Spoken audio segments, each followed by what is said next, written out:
Today we have Laura Martin with us. She is a pediatric surgeon at NYU, a dear friend of mine, and a new mom. And so for Mother's Day, we wanted to have a mom on who could talk about her kind of dream deferred and then how she got there.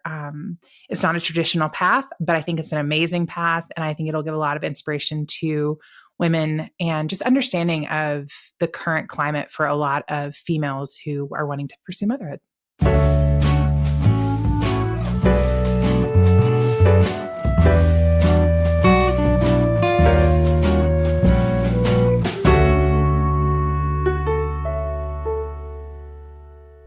Well, thanks so much for being with us and for joining us as soon as you left the OR. Casual Friday. Thanks for having me. Yeah, casual Friday.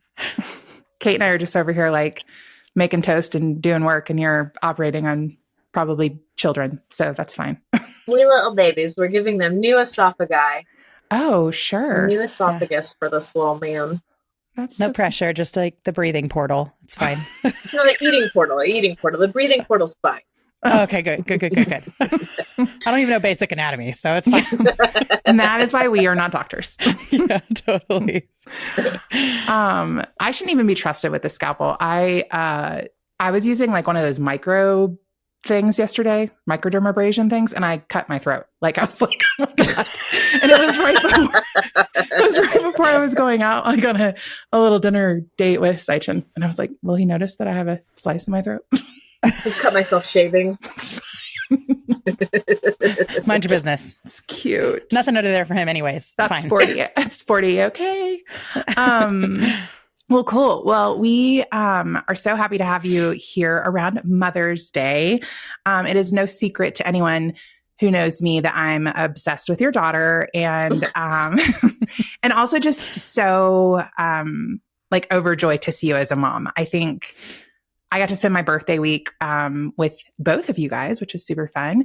But I started my birthday week with Laura and her daughter in New York, and I immediately I feel like I told you, Kate, right away. I was like, I've never seen Laura this happy before. Like you were literally like next level, glowing, so happy. And and I'm just like so inspired by your story. So we are super excited to talk about it. Well, thank you.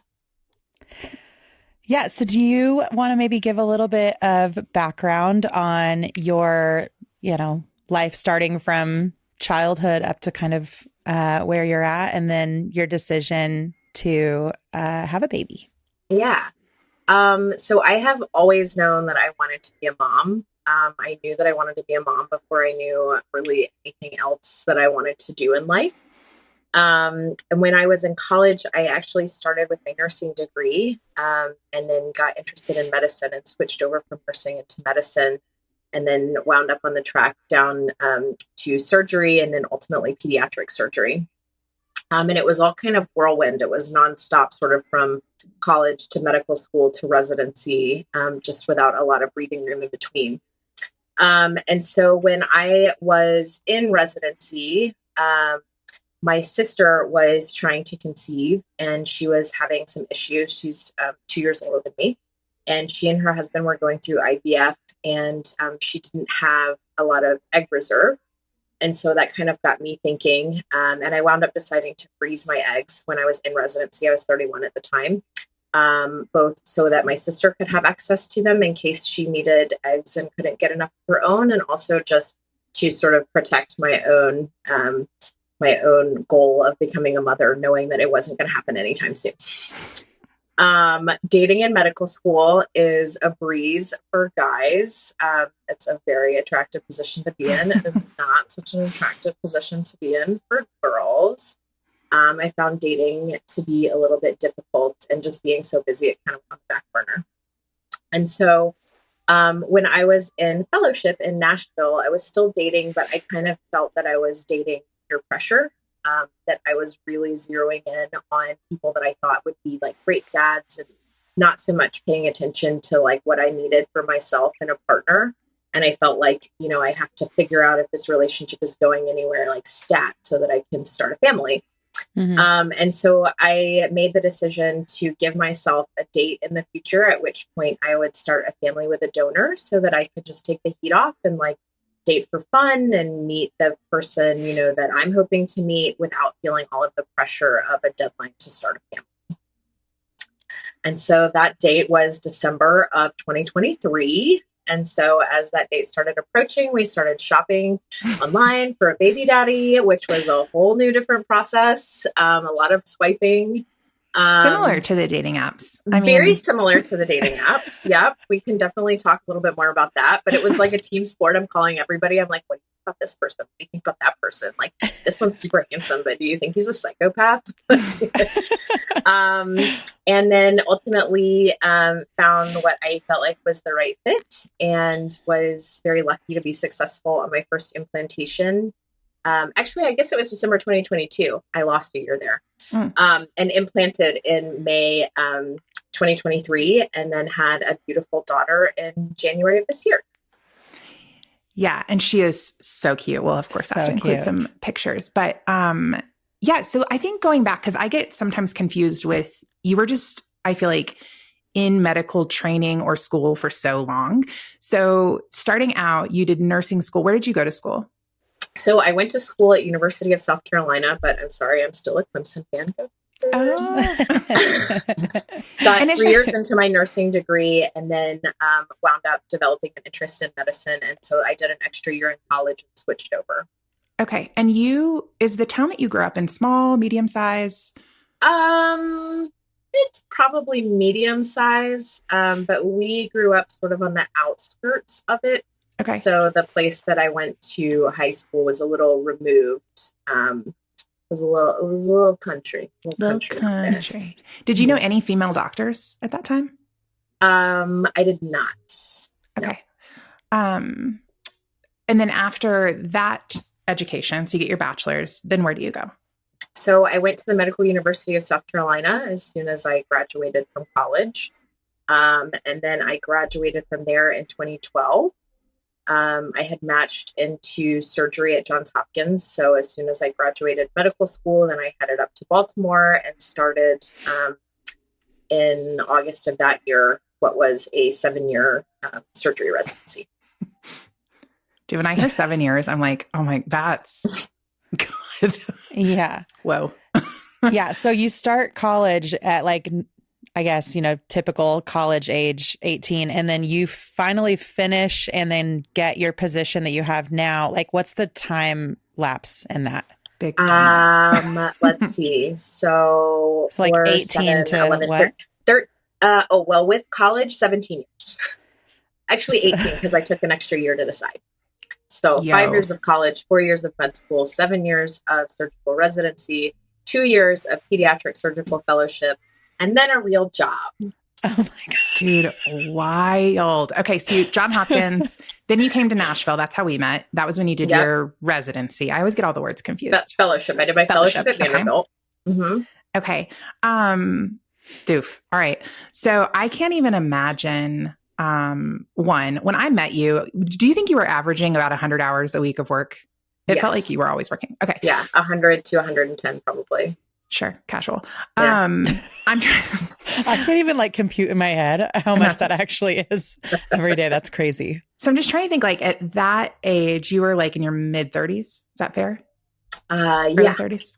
Yeah. Okay. So I definitely was going to bed by 9 o'clock, at that stage.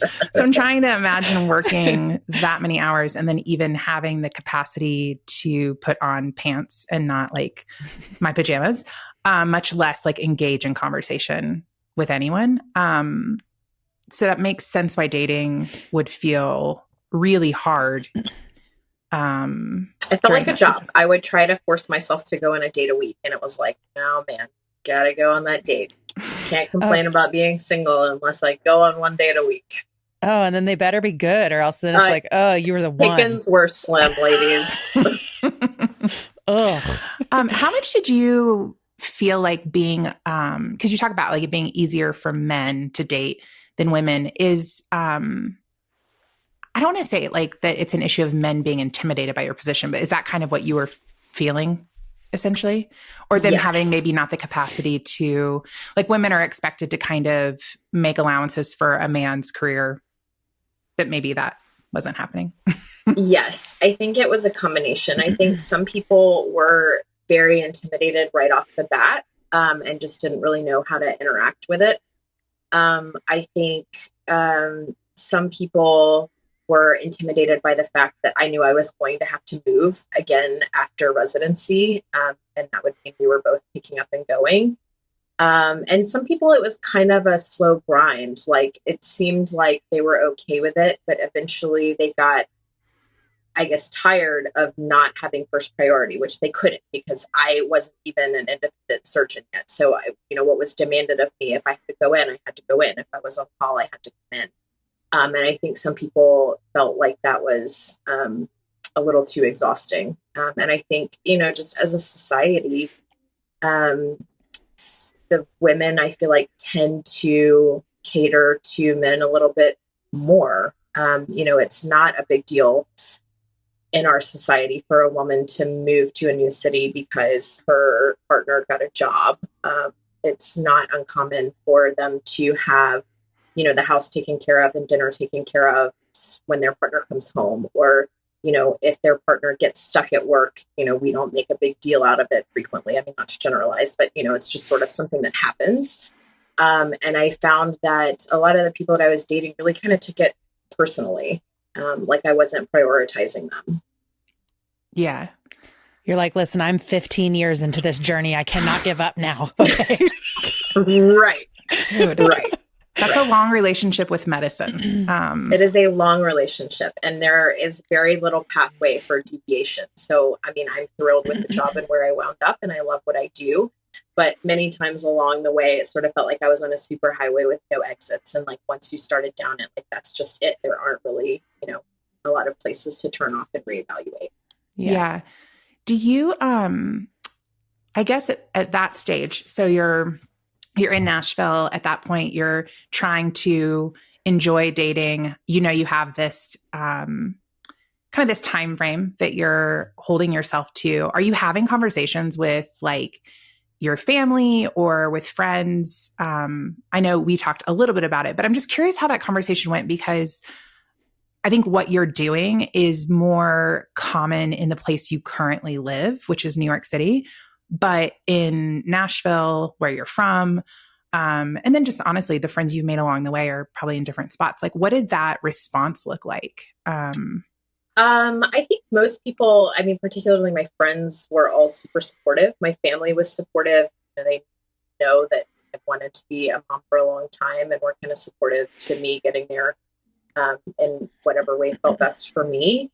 It was definitely a little strange while dating. I wasn't really sure how to talk about it, even in New York.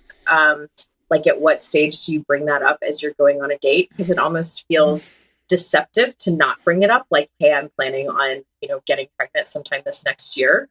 But also it feels, in bringing it up on like a first or second date, almost like I'm asking for their approval, or like I'm trying to rope them into that. Like it was a really uncomfortable conversation to have. And I found that I just tended to avoid dating more once I was sort of starting along the process to do this, because I wasn't quite sure how to have that conversation. It was actually easier to date while pregnant than when I was still in sort of the planning stage. Can we talk a little bit about like taking it all the way back to your childhood? You mentioned you have a sister. Do you have other siblings too, or just the one sister? Just the two of us. Yep. And then what was your home life like? What did your parents do? What were you guys like in school? What was your kind of like normal family dynamic? So my dad was the breadwinner. My mom stayed at home with us. She quit her job when she got pregnant with my sister and didn't go back until we were like in school, and she went back part-time.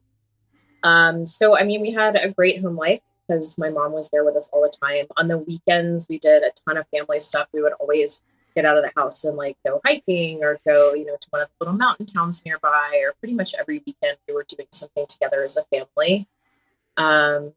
but yeah, I mean, in terms of home life, like my mom was really handling the home life part of things, and my dad was mostly working to make money for the family.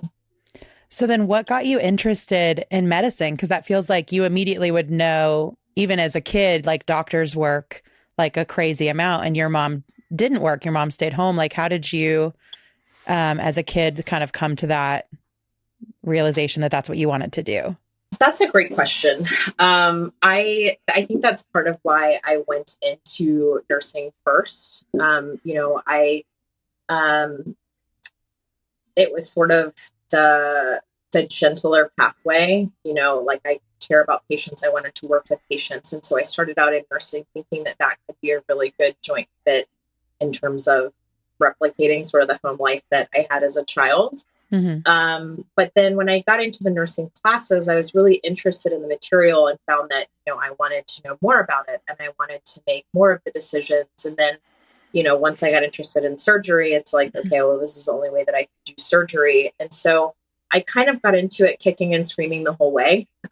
Even in medical school, I was like, I really love working with children and like, maybe I can be a pediatrician. And so I went on a few interviews pursuing pediatrics. And like, I kind of kept looking for a way for it not to be this super intense career, but everything that I explored, I found that I was just interested in the surgery side of things. And I didn't really think that I would be happy doing the other things.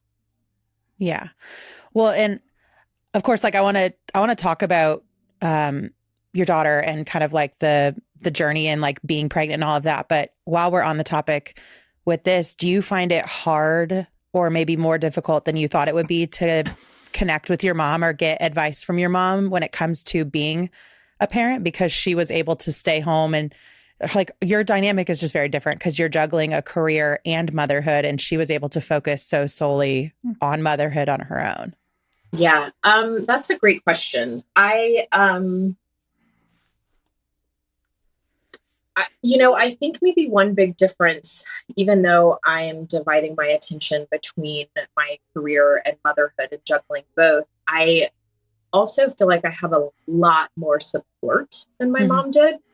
So, my mom had my sister like on a Friday and my dad was back to work on a Monday, and she was just like there alone with a child, no idea what to do, no help. And I think she felt extremely isolated in a way that I don't necessarily feel, ironically. Even though I don't have a husband at home serving that other role, I have this community of friends and community of other women that are doing this. And, I live in New York, it's a bigger city. There are meetups and groups.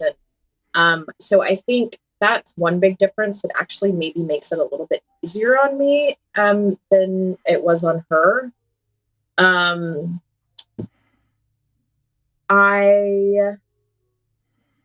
mean, my mom understands my career pretty well. I don't know that that's really a barrier in how we understand things and seeking advice. I think it's just, it's a very different generation. I think we all know. So my mom was very much like, pull up your bootstraps and just carry on, proceed. Whereas I find myself more worried about things like, how am I going to foster a healthy self-image in my daughter? And how am I going to develop a healthy relationship with food? And how are we going to discuss emotions? And, I think really with my mom's generation, especially as overwhelmed as she was doing a solo, it was like, let's just make sure that this kid is like living and breathing and eating and like sick. Right. Yeah. One thing I think would be interesting for you to know, Kate, is Laura's sister is older. I don't know. What is the age gap? 2 years, just over 2 years. Okay. And her sister also is in the medical field. So I think like it's interesting that both of you guys ended up in this field where you both have demanding careers, and your sister's, I don't know the right way to say this, but he kind of takes a lot of those roles on that maybe for our parents would have been traditionally the mom's role, right? Because he's retired. Yes. So he is. So to address the first part, I guess I should say, you asked about my childhood. I think so. My mom is really, really inquisitive and interested in science. And so we were always doing, science things as kids, going to the science center, doing investigative things like dissecting owl pellets and like, like very nerdy sciencey stuff. And I think that's how my sister and I both kind of wound up in this field. And I think that my mother in a different era would have really liked to do more with her education as well. And it was just sort of expected that she was to step out of the workforce to raise us.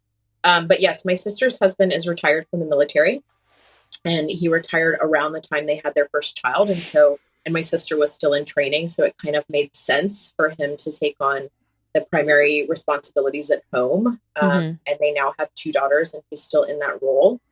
And it seems to work well for them, although now he's considering getting back into the workforce, I think largely just for his own sanity. Yeah. Yeah. I just think it's super interesting that you guys both have these lifestyles that, definitely weren't super common for our parents' generation, but that you both have them, but you also both have like different lifestyles, but they're also like very progressive and I think inspiring to a lot of women who kind of grew up thinking they only had 1 or 2 options. And it's like, no, there's these like a world of opportunity now for women, both in their career and just like their position in the home, and what that looks like and what's the best fit for each family. Like, it doesn't have to be just assumed that the best fit is the way it's always gone. Yeah. Yeah. I think that's very true. And we kind of stumbled our way onto it. Fortunately, having supportive parents definitely helps. But I remember, it was a thing when I switched from nursing to medicine of sort of like, oh, well, you're going to have to take more classes. You're going to have to do more this. And, there was a little bit of a consideration to it. Yeah. Okay. So you had this deadline in your head of like, I want to be pregnant by this time. That time is approaching. You said you mentioned like sending profiles to friends to kind of get their opinion. I don't know if you're a Vanderpump girly. I am a fresh Vanderpump girly, but Lala on this previous season had like a party where they like picked her donor. She had narrowed it to 3, and then like everybody like voted who they thought would be the better donor, which it just like immediately rung that bell for me. Yes. But once you kind of made your choice and got started, then how did your pregnancy go? What was that like? The pregnancy was really, it was fine. It was easier than I thought it was going to be. People at work were supportive. I think most people honestly just assumed that I had a secret husband at home. But when it comes out, somebody mentions something about the dad, I'm like, yeah, there's no dad. It's just me. People have really been supportive of that for sure. Did you have friends that would go to some of the like bigger appointments with you, or did you kind of tackle a lot of that on your own? I really kind of tackled most of that on my own. So when the appointment that I remember the most is after implantation. So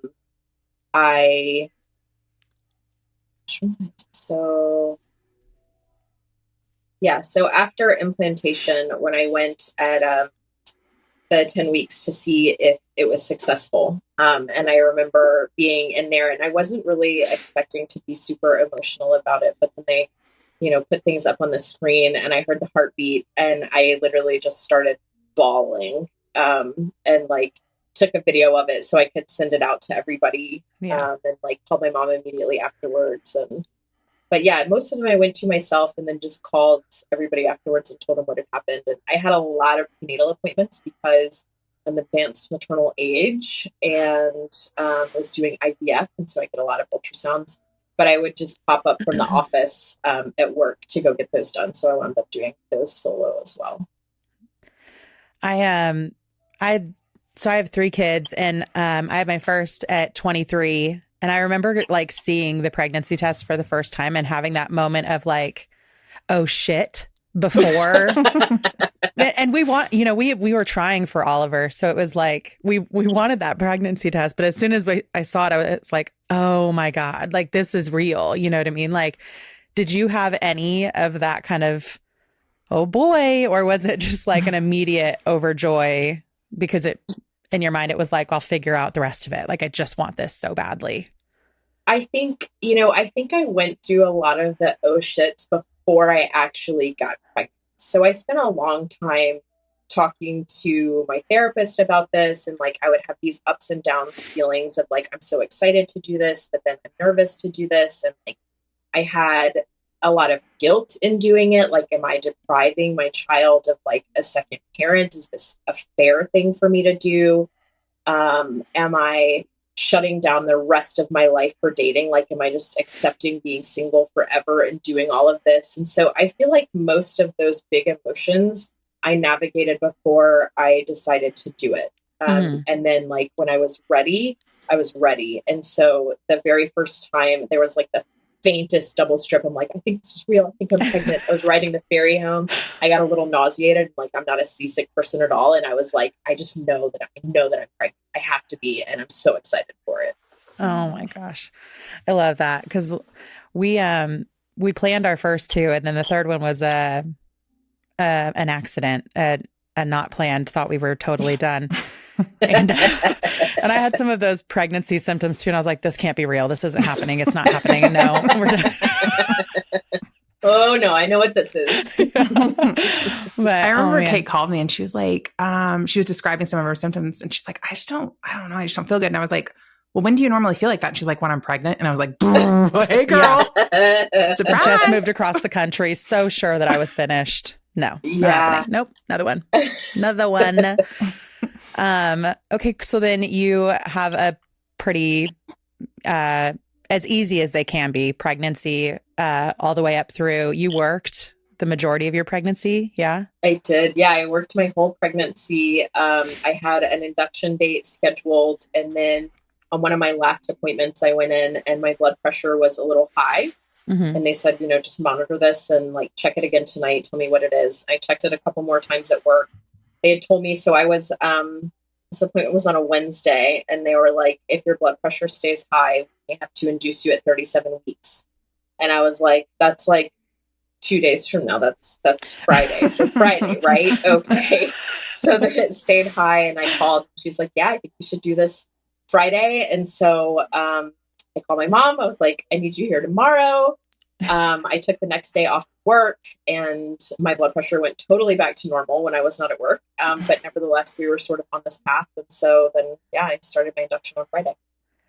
Do you feel like being in the medical field, you had an easier time talking yourself down if you had any weird feelings during your pregnancy? Or because I feel like if I knew all the things that could go wrong, it could either be like a blessing or a curse, right? I'm either like, I think in some ways it made it more difficult because like at each ultrasound, I'm like, okay, like the intestines are all inside the abdomen, right? Like I know like places that things can go wrong. Yeah. But on the other side, like, I know a lot about kids after they're out. I don't remember a lot about pregnancy. And so I think I felt probably just about as clueless as anybody else did. Like I was asking these really dumb questions of my OB, and like, don't just assume that I know because I went to medical school, 15 years ago. Yeah. Fair enough. I think I assume that all doctors know all things because I know nothing about it. So, I think we're pretty quick to compartmentalize the things we're not using every day. Yeah. Yeah. Fair enough. So your mom was with you. Was she in the delivery room with you? Yes, she was in the delivery room with me. She actually got to cut the cord, which she loved. Oh, I didn't know. I had some bleeding complications shortly after delivery, and so she likes to joke that she got about 45 minutes of the golden hour while they were working on me, which kind of pisses me off sometimes. But she's really excited to have been a part of it. Yeah. I also had bleeding complications with Arlo. Jen, do you remember that? I do. I didn't like how your doctor handled it. I didn't remember. Either. Yeah, I don't even actually think she was my real doctor. I think that not real doctor. She wasn't my doctor. I think it was like somebody else. But she basically announced to the entire room that I was hemorrhaging. And I'm like on the bed. I don't even know if I was holding Arlo yet. And I had that quick thought of like, oh my God, am I the person that like dies during pregnancy? Like she was doing nothing to make it better. You know what I mean? Like, could we please just be It quiet. sounded very Could you quietly? dire. And it was like, yeah, like maybe like whisper that to your friends in the operating room with you. Maybe don't make a public announcement. I need some stitches real quick. Come on. Yeah. Miserable. And then did you guys have a super short stay in the hospital after? Yeah, it was pretty short. I think we were out on like the second day after. So my induction took a long time. But anybody who was ever going to get induced, get the epidural first. Yeah. So it was Yes. a dreamy induction, really was not a problem at all. And then, yeah, after the delivery, we were there for 2 days and then out the door. Are you a New Yorker that owns a vehicle? I am, because I also work in New Jersey. Okay. So you get the baby and you go home. How long did your mom stay with you to help with kind of that post baby stage? So we were together for almost the first 2 months. So she was with me for about a week and a half, almost 2 weeks, until Ava gained enough weight for us to leave the city. Mm-hmm. And then my dad flew up and the three of us drove down to South Carolina, and I stayed with them for the first several weeks of my maternity leave just to have a little bit of extra help. Sure. Yeah. And Well, your that's so mom is great. currently staying with you, right? Like she's helping out while since you just went back to work last week? Just went back to work last week with, a lot of like tears. And my mom's here the entire month, helping me transition. That's awesome. Well, that's great. How long of a car ride was that? So we were going to split it up and do it about 7 hours and 7 hours. We were going to go see my sister and her family on the way down and let my nieces meet my daughter and everything. And we got a call a couple of days before we were going to leave. And they said, hey, we all have norovirus. And I said, hey, have fun with that. We will not be visiting. Yeah. So we split it up. I stayed with my good friend Maria in Baltimore, who offered us her house. So that's about 4 hours down. And then we did the rest of it in 10 or 11 hours the next day, straight home. How old With are your your cats, nieces? right? Hold on. Don't forget the cats. Oh, yes. With my cats. Yes. Sure. Yes. With a child and 2 cats. And Sure also thing. this cat that was trying to make its home with you, like, dude, it sniffed out. It was like, I found a weak one. She loves cats. She's pregnant. She's hormonal. She had this cat that she nicknamed Tony, short for rigatoni, right? Uh-huh. And he like just showed up outside of her house. Probably when were you like 6 months pregnant? No, I was like a month pregnant, and I couldn't interact with strays because of toxoplasma. So he would just like chill outside the glass door and beg for food, and I'd give him food. And, yeah. He was like, I'll wait. It's okay. Exactly. And he almost made it into the fold. And then when I delivered 3 weeks early, I decided I just did not have time to integrate him into the fold. So I let him go to one of the vets that was helping me treat him, who really wanted a cat. And now he's leaving the castle. He's so happy. But it was so funny when I came up to see you. It's so weird because when I lived in New York, we saw each other frequently. And then I saw you at my wedding. And I think you did the implantation like a month after that, roughly. Mm-hmm. And then I didn't get to see you again until January. And so I came up you had a baby shower, and you had this story about this cat that you were trying to figure out what to do with. And it was like quarantining in your upstairs bathroom and kind of being cuckoo. And I was like, this is so on brand for you to be so, you're so pregnant. You're still working. You're like doing all the things. She's also in school, Kate. I think we forgot that part. Laura's also currently in school and was in school when she was on maternity leave.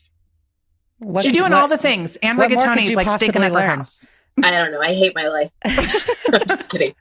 I'm in school to get my MPH and decided I actually would have more time on maternity leave than I do at work. And so decided to take a couple classes. Sure. Yeah. But I would like call her on her maternity leave and I'd be like, how are you and Ava? And she'd send me a picture and it would be like her studying with like Ava in her lap. I'm like, dude, superhero, like superhero status at that point. What is an MPH? What does that mean? It's a master's in public health.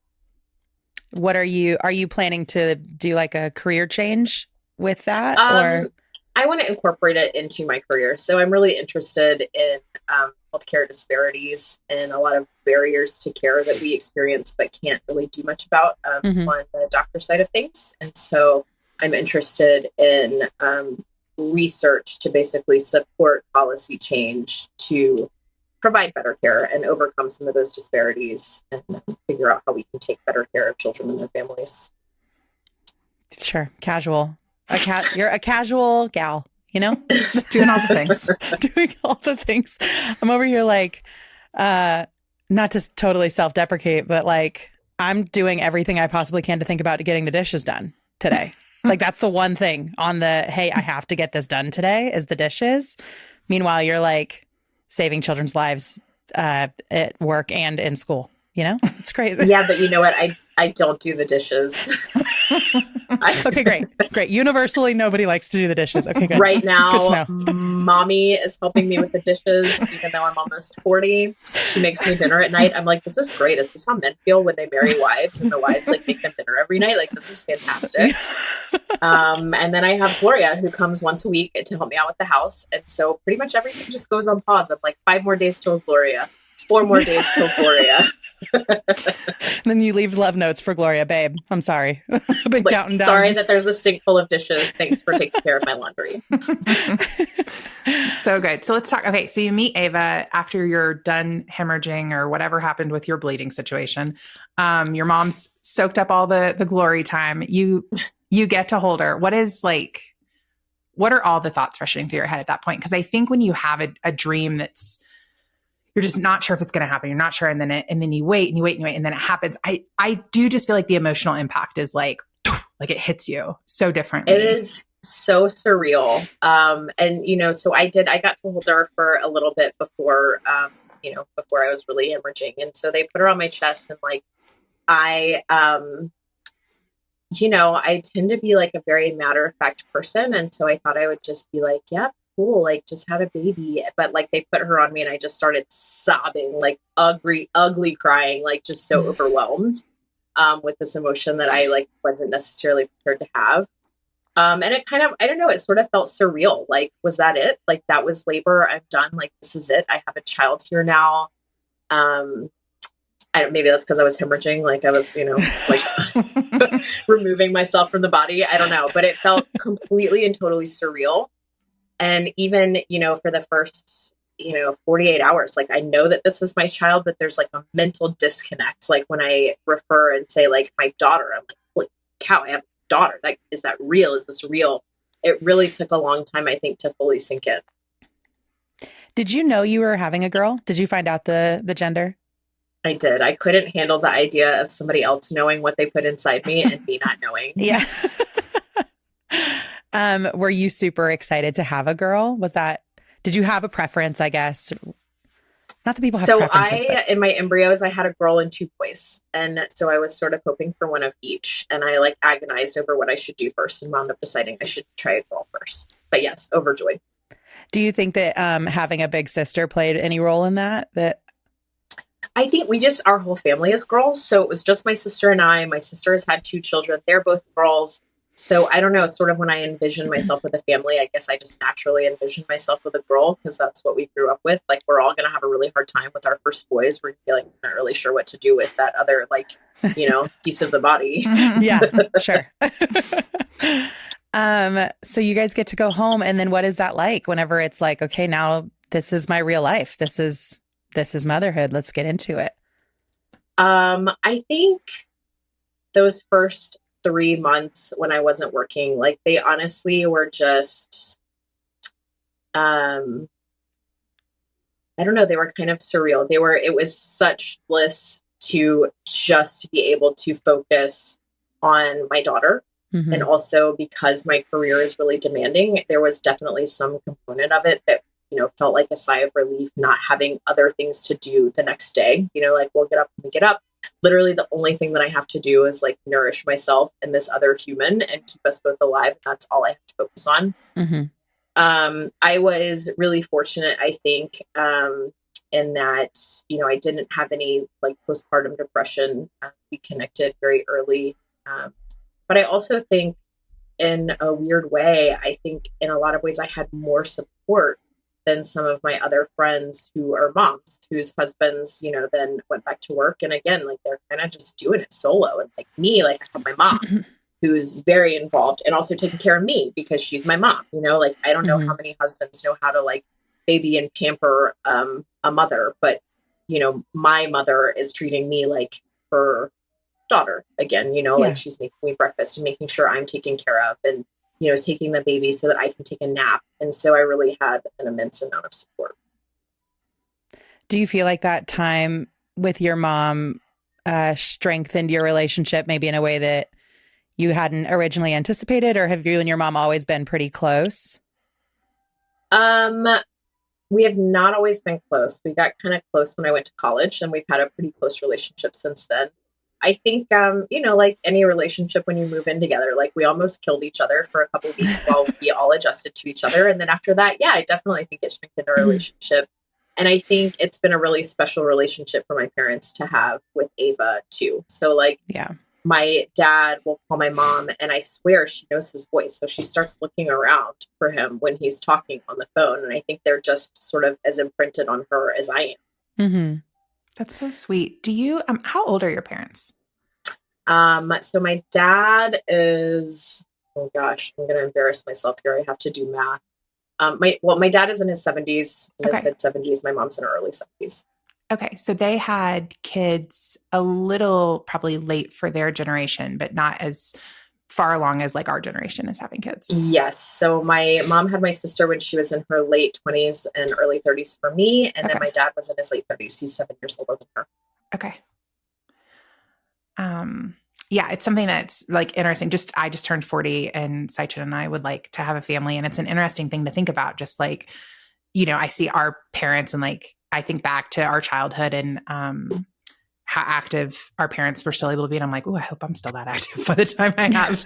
But I did read this really encouraging thing the other day that just talked about how women who have kids in their late 30s and early 40s, like statistically live longer somehow.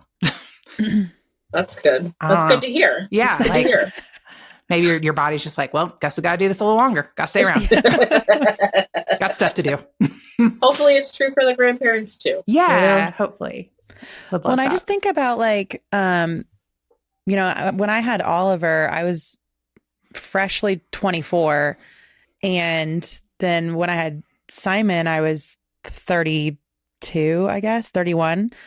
And I'm interested to see, even just in myself, like parenting it when you're in your 20s, when you do it kind of early, like I didn't have any idea really even who I was as a person, like I had general, like, hey, I like to treat people this way and I like to be treated this way. But I think like, as you get older and then you get into your 30s and you've had kind of all of these experiences, and some of them are good and a lot of them are bad, it's like, it kind of like gets you a little bit more grounded in like what you actually want to put out into the world, and like what kind of person you want to be and hope that people see you to be. And so I think that like there's this, I really believe that parents that do it a little later, I think that your kids have such a solid chance to be more well-rounded, empathetic little people, because they're being raised by people that have had some time to really figure it out, right? Like,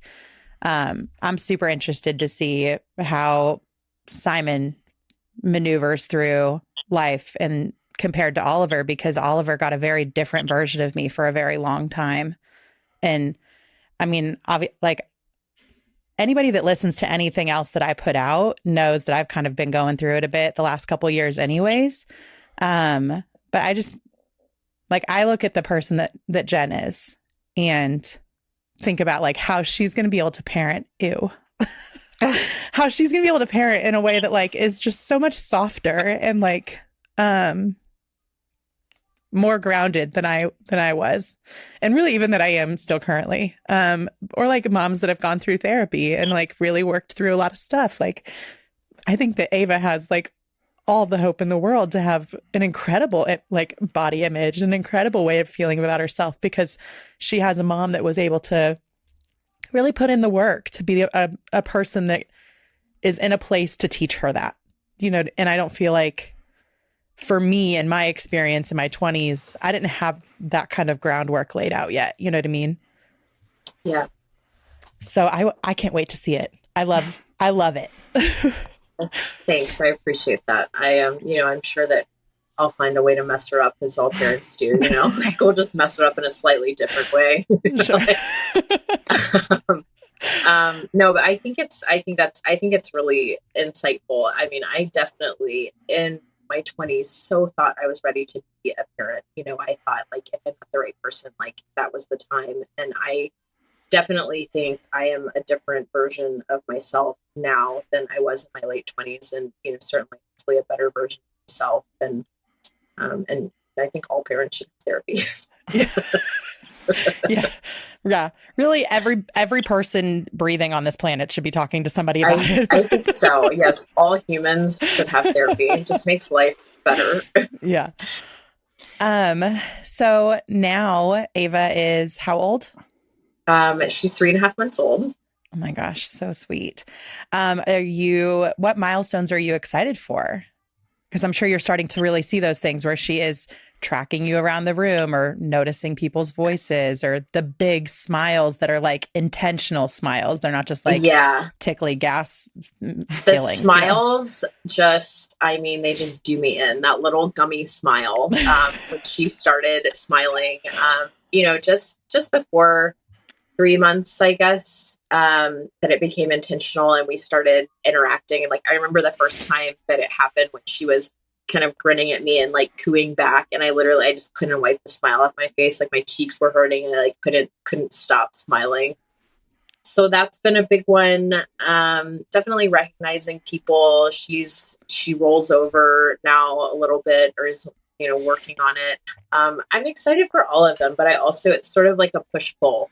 Like, I'm so excited for the next thing, but I'm also like, can we just pause here for a minute because it's so great and I just want to stay here. Yeah, for sure. Jen, do you have a favorite age that you've experienced with my kids or with your friends' kids? I think like 3 to 5 to me is like the most fun. A baby, I mean, you can't get over the fact that a baby is just like yummy. It's just like they smell good. They're so sweet. They're so cute.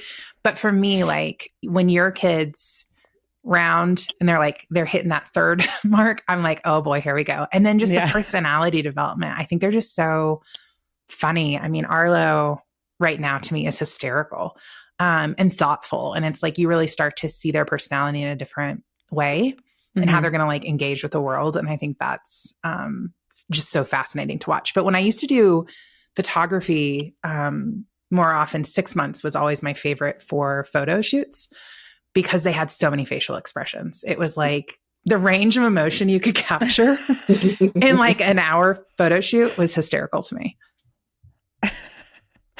Yeah. Arlo is so funny right now because he is like, it's also kind of a humbling experience as a parent that you will surely happen upon. You realize the things that you say and you don't even think about saying it. And then your kids repeat it. And sometimes it's so sweet. Like Logan texted me yesterday. He took the kids to the park so I could like be home alone because I don't get to be home alone very often. If I want to be alone, I have to leave. So I like took a shower without anybody banging on the door, which was awesome. But he texted me and he was like, Arlo just went up to a bunch of kids and said that sharing is caring. So they need to be nice. So like, that's so sweet. But then other times, like Jen has this hilarious video of Oliver when they were really little in the back seat going, oh, damn it. With this like southern twang. It's so sweet. But like, man, it's a fun age. I think for me, my like sweet spot has always been like the 18-month to 3 years. So it's like they're developing the thing and they're like moving around well enough that you're not necessarily worried about them like falling over or bumping into stuff as much. But like still want to be babies, still like want to be cuddled and snuggled up. Simon just turned 3 last week, a couple weeks ago. And he's like so fun. He's so tiny and like sweet and like just wants to be held, but then also wants you to like play Paw Patrol with him and will ask to put Paw Patrol on and then sing the song. Or I'll catch him in his room playing by himself sometimes and he'll just be like quietly singing theme songs to shows that he likes. So So sweet. good. But, So good. but back to good newborn baby smell. Are you breastfeeding? Were you able to breastfeed? I am. Yeah, it was shocking to me how hard it was. I think I think it's one of the first things I told Jen. It's like nobody, like, honestly, labor and delivery were like a piece of cake compared to breastfeeding. And nobody tells you that. They're just like, yeah, breastfeeding, it's so sweet and natural. And like, I knew my sister had had a tough time breastfeeding, so I was like prepared for it not to be perfect. But Yeah. like, man, it was hard. I remember, so with Oliver, I breastfed until 2.5 years. For Arlo, I went just under 2 years. And then for Simon, we went 2 years. And I remember the first time I started nursing Ollie at the hospital after having them, like nobody told me that it was going to hurt my like uterus. Like I knew it was going to hurt my nipple, but like nobody, I say that, I don't even know if it's the uterus. I cramped so bad. And like nobody had told me that that was a thing that was going to happen. And I feel like I cramped for like probably a couple weeks. That's every rude. time. Every time we nursed, it was just intense, like period cramps. Yeah. It felt like. I mean, Nobody told me my nipples were gonna bleed. Yeah, it's tough. Like, yeah, bless.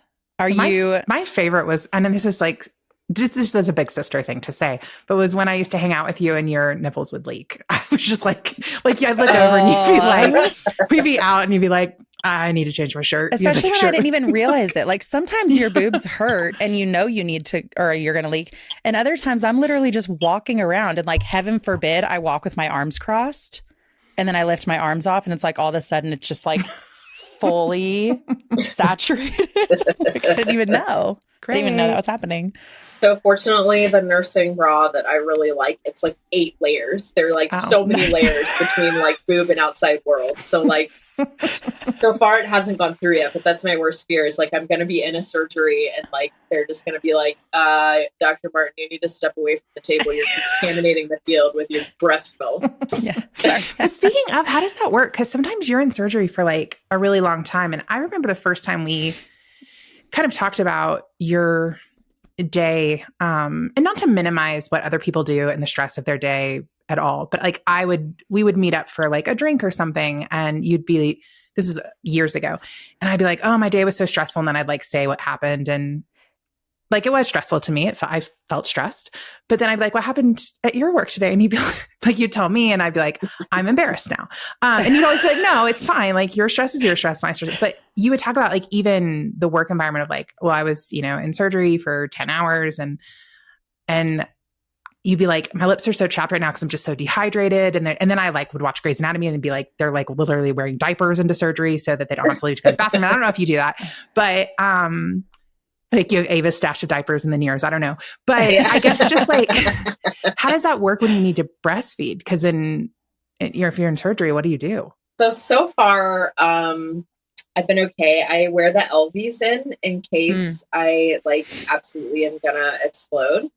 And I haven't had to turn them on yet. I also just, and it's easier now that I'm attending and not a fellow, like I don't feel as beholden to somebody else, but I just kind of tell people what I need. Like, I'm going to have to go pump now, and then I'll be back with you, which is certainly easier when you're the leader of the team than like being on somebody else's team. But I also sort of look at it like, hey, this is America. If you're going to make me go back to work in 3 months, like I'm going to drag every one of you down with me. Like if I'm going to be uncomfortable pumping in the OR, like I'm going to make you all uncomfortable too. You're going to have to listen to me pump like a cow with my udders while I'm operating on somebody. You're going to have to actually turn the pump off for me after I'm done while I'm operating. Can someone retrieve the milk sacks from Laura's side? Yeah, right. So you're 1 week back at work. Mm-hmm. How's that been going? Like, how are your days pretty long even right now, like getting back in? Fortunately, it's been a little bit of like a soft pedal back in because, I haven't seen any patients in clinic for about 3 months. Today is sort of the big first surgery that I was doing with one of my partners, one of my junior partners. So No, I mean, it's funny though. I mean, on my first day back, everybody's like, "How are you doing?" And that would immediately make me cry whenever anybody checked on me, and I would just start sobbing and be like, "I'm fine." Yeah. And literally going home from work, I'm just like speeding, like I'm gonna get pulled over, and they're gonna be like, "Why are you going so fast?" And I'm like, "I've got to get home and see my daughter immediately."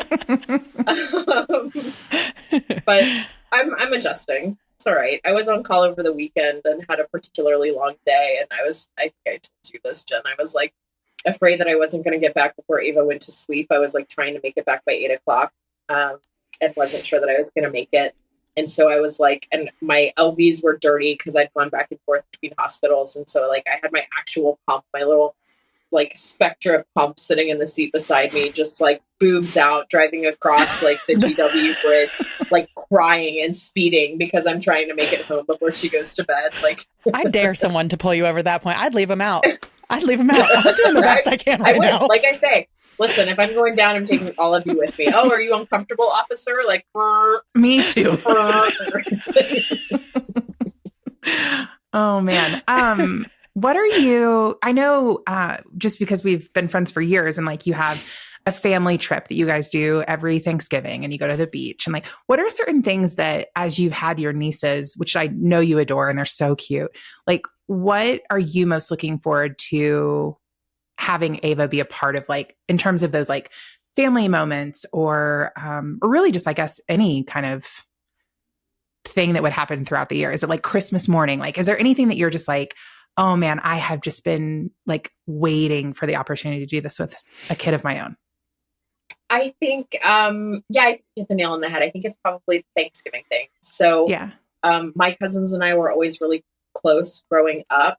We sort of lived in the same area. We spent a lot of time together. And, you know, some of my cousins are kind of more like siblings than cousins. And that's something that we've continued. So all of my cousins and now their partners and some of their in-laws and parents, like we all go to the beach together for Thanksgiving. Once my grandmother, you know, she was like, I'm not doing this in my house anymore. We're running a beach house. So that's what we've done for the last, you know, I don't know, 15 or more years. And it just keeps growing. We keep bringing more people in. And so my nieces and my cousins' kids are kind of like first cousins. So they see each other a lot. They look forward to it all year. And I'm super excited to bring Ava into that. Yeah. How old are your nieces? So my nieces are 5 and 2. Oh, so they're like close. They'll be close ages. Yes. And my sister is getting ready to start trying again for a third. Oh, fun. Oh, yeah. Sweet. When was Ava born? What's her birthday? The 28th of January. Oh, so close. Ollie's the 22nd. Yeah. Almost twins. That's cute. Funny story. When I emailed the hospital to get something for like her birth certificate and I put the wrong day in, felt like a complete asshat. Like I was like, my daughter, Ava Lillian Martin, was born on the 29th of January. And they like responded and they're like, we have that on the 28th. Are you sure? Is this your daughter? I'm like, yeah. That's my daughter. Sorry, I don't even know her birthday. I wonder if that's like a pretty standard thing for moms, because it took me, probably literally a year and a half before I locked in Oliver's birthday. Like I'd floated with if it was the 21st or the 23rd or the original due date, which was the 25th. I was like, it took forever for me to really lock that day in. And then it felt so stupid. Together. Yeah. No, I had to pull up the calendar and be like, which date was Sunday? Like, I know I had her on Sunday at 5:02. Yeah. But like, I had no idea what that date was because it was just all a blur. It's so wild. Also funny, my first 2 kiddos were born at the exact same time. And really? Simon was born within 5 minutes of that. Isn't that funny? That's strange. Yeah. That's so interesting. Your body's like, we got this down. Yeah. We got this on lock. As soon as we get this that feeling. This is our delivery time. Yeah. I should celebrate that, like, that time every day. You know, like that's my day to like send up a wish to the shooting star or something. That's like my golden time, my golden minute. So don't have sex around that time if you're truly done. No. Please. The universe will be like, perfect. It's our time. Logan got fixed. We are fully finished at this point. We are done. We're done. No more. What advice would you give someone who wants to be a mom, maybe even just like practical advice of like, these were the things that really helped me figure it out. Cause I know you had your sister and she had like kind of gone through the journey. And so you had a little like insider knowledge, and then you're obviously a doctor. So you're around medical professionals, but for most of us out here just Googling everything or looking on Reddit feeds, what would your advice be? Because I think before I met Saichin, I kind of come to terms with the fact that I may not meet my person. Like, this is probably my mid-30s. And I didn't even think about IVF. Like, that was never even on my radar. I was just kind of like, oh, I guess I'll adopt. I don't know. Like, if I really want to pursue being a mom, I don't meet someone, like, I'll just have to figure out how to do it on my own. And for whatever reason, IVF just never even crossed my mind. Yeah. So I think, I mean, my first take home is, Jen, like you, it's funny to me that you can see it from the outside because it's how I feel on the inside. Like, I have never felt so settled and just like exactly where I need to be. So I think it's the best decision I could have ever made in my life. And I'm so happy I did it. And I had a lot of doubts leading up to it about whether it was the right thing. And I think those are more. It was absolutely the right thing to do. I think a lot of people feel like a lot of the women that I talk to feel like their window is closing or is going to close or closes earlier than it actually does, first of all. So I happened to freeze my eggs at 31 just because that was the time that I set. My sister happened to be going through it. But it's definitely, there's not really a cutoff. So even when I started going through this process, they were like, yeah, you can just do it with your 40-year-old eggs if you want to. Like, it's totally not a big deal. So I would say don't sell yourself short or assume that it can't be done. You should definitely see a specialist and talk about it. I think anybody who thinks that they may want to, it took a lot of pressure off me for all of those years to have my eggs frozen and know that I could go back and use them if I wanted to. And I think a lot more jobs are covering some of the IVF costs. And so I think it's attainable for a lot more people to freeze the eggs and then have them. So yes, let's see, practical advice. So I would say if you're thinking about it, freeze your eggs, bank them.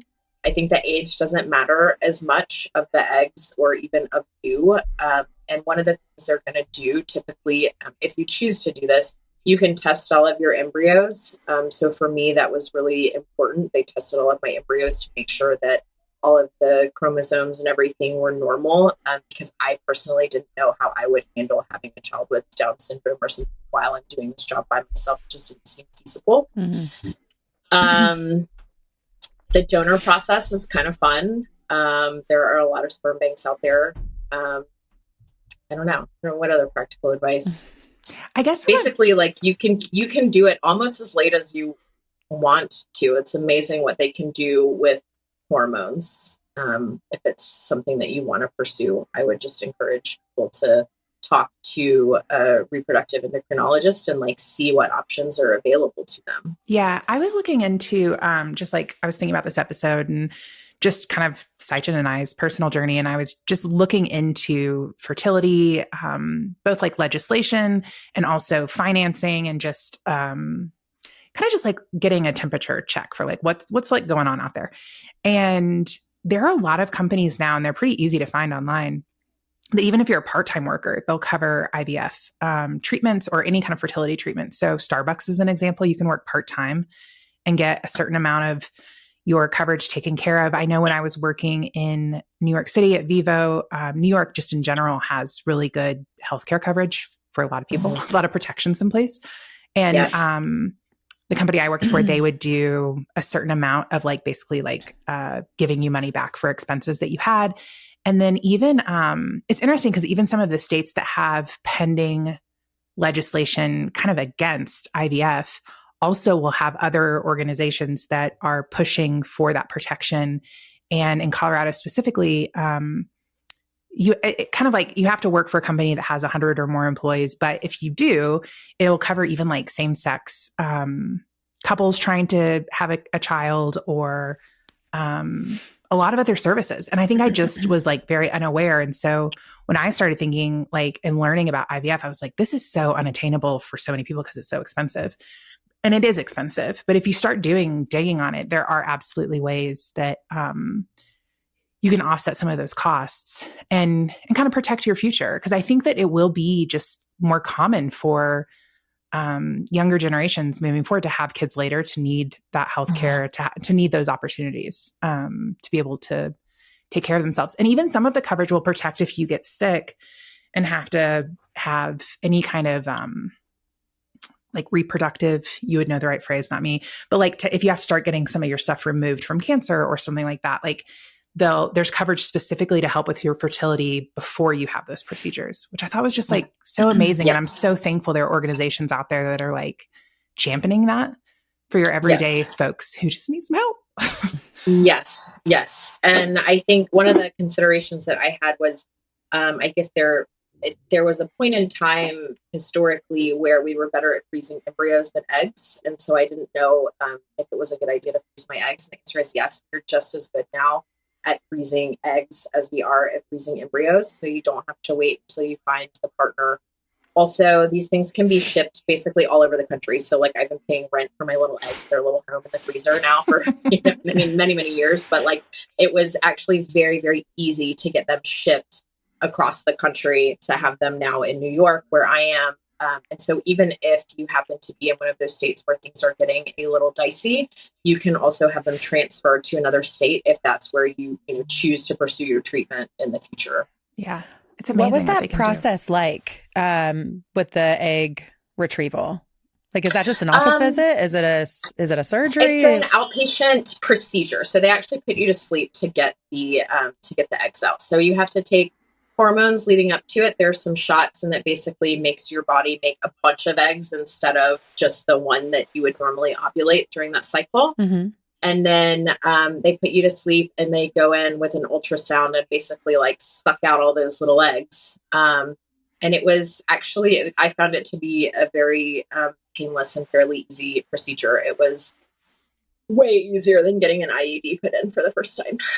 Dude, I've heard miserable. Dude, miserable. Terrible. I had one of those, side story, had one of those with Oliver. Like as soon as I had Ollie, got an IUD because it felt like everybody was getting IUDs at that point. And literally the first time that Logan and I tried to have sex after I got that IUD, it felt like I was literally being stabbed. Like we literally could not. I was like, get away from me. And then we waited a little bit because I was like, we waited a little bit. I don't even need the IUD. Like we can't have sex. And I was like, maybe I don't know, maybe you're not supposed to and so then we waited, and then again, and it immediately felt like I was being stabbed. And so then I had to go in and have them rip it out, which was awful. And I just feel like we all know now that it hurts, but it's like, but the amount that it actually hurts, and they just expect women to do it is truly baffling to me. Like truly, truly, truly foul. So go back to work. Good to hear that the egg retrieval wasn't like that, because not like that. Man, I just feel like anything that has to do with like reproductive health, the amount of bad experience I've had outweigh the good ones. So then it just puts me off to think about doing anything. It just gives me like a lot of medical anxiety, and I don't want to have that. Yeah, no, I think the whole process was honestly like very smooth. Well, good to know. Bank it. I know we probably need to let you go in case somebody else needs like their intestines worked on or their esophagus or whatever other amazing things you're going to do today. But do you have, I don't know, like, I guess just give us one little snippet about like things you're excited to do with Ava, or just like what it means to finally like have your dream come true, to like want it. Not sure if you're going to have it, really struggle with it. You said, now it was the right decision, but just kind of like where you're at. Because this was something that you did for yourself after really just pouring in the healthcare industry. I mean, you've in a lot of ways signed your life over to taking care of other people. And this was something that you were like, no, I'm going to do this for myself. Yeah. I mean, I sometimes would feel a little bitterness of like, all the things that I've given up to do this job, even though it's a great job and it's a wonderful job. And I feel very fortunate that I'm able to help as many people as I can. And this, sort of feels like, I don't know, it kind of makes it all worth it. And I'm not really sure how to describe how I feel, other than just like she is a part of me. Like, you know, every moment that I'm away from her, I like feel this tug of this other, you know, part of my life. I mean, we're obviously connected forever. And I don't know, I don't know what I'm most excited to do. Honestly, I'm excited for all of it. I'm excited for her to grow and develop, become her own little person and see what ways she changes the world. Do you have any big, exciting Mother's Day plans for your first Mother's Day with a baby right next to you? I do not. We're probably going to nap a little on Mother's Day. I do actually. I have a meetup with, so there's a group of ladies, all of whom had babies in January. And because it's New York, it's like 130 people or something. Sure. But like, there are just some really, really cool people there. And so we're going to meet up on Saturday and have some mimosas in the park with our babies and hang out. So that'll probably be my little pre-Mother's Day celebration. And then I also have a meetup with Single Parents by Choice group that's also big and active here in New York. Man, I love that I love that you live in a place that has so many support groups, because like that's not something that's available to everybody. But I think that like for people like me who feel very isolated, I struggle with the idea of getting into a support group, but I don't know why, because I'm sure I would feel really good once I did it. So I love hearing that you have really like made that priority to get into those support groups and have those relationships, because I think that like motherhood is incredible and it's so fun, but it's also really hard. And I think that like sometimes even me, like I've tried to play down that isolation factor. But I think that like the fact that you're getting together with a bunch of women that have babies that are the same age as yours, and like you all just get to have fun with them. You know, for me, if I want to go do something with the kids, there's this feeling sometimes of like, oh, but that's like so much that I have to do, and then I have to go, and then I have to make sure I'm like watching them, and it feels overwhelming sometimes. But I imagine like getting with a group of people, it's like, yes, you're all watching your kids, but you're also all watching everybody's kids. You're all there. Yes. Community. Yeah. It's the village. So it's just, I love like, it. You know, because I'm doing it solo, like it has almost had to be like a first priority, right? I'm like, I don't have responsibility to a partner or anybody else. And it's like, okay, like I better make some friends, or like it is just going to be me. And so in some ways, I've probably been able to be a little bit more intentional about it than even, you know, my friends who are going through the traditional pathway and like have a spouse at home. But I think it is super important to have the additional support, even outside the two of you, you know, just to have people saying like, yeah, no, I'm doing going through the same thing as you are. No, my kid's not sleeping through the night either. And like, hey, what are you doing about this or that? It just feels so much less isolating to look around and have people going through it with you. Well, I love the sound of your plans for the weekend, and I'm so happy that you're having such a good time and that all of this has like culminated to your life now. Like I love to see it. I'm so happy for you. It's been so nice hanging out with you guys. Thanks for doing this. This was great.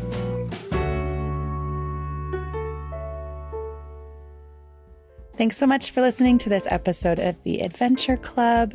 If you are not following us on socials, that's just The Adventure Club Podcast on Instagram. If you like the show, please feel free to subscribe, rate on any podcast player you listen on. We hope that you all have an incredible Mother's Day.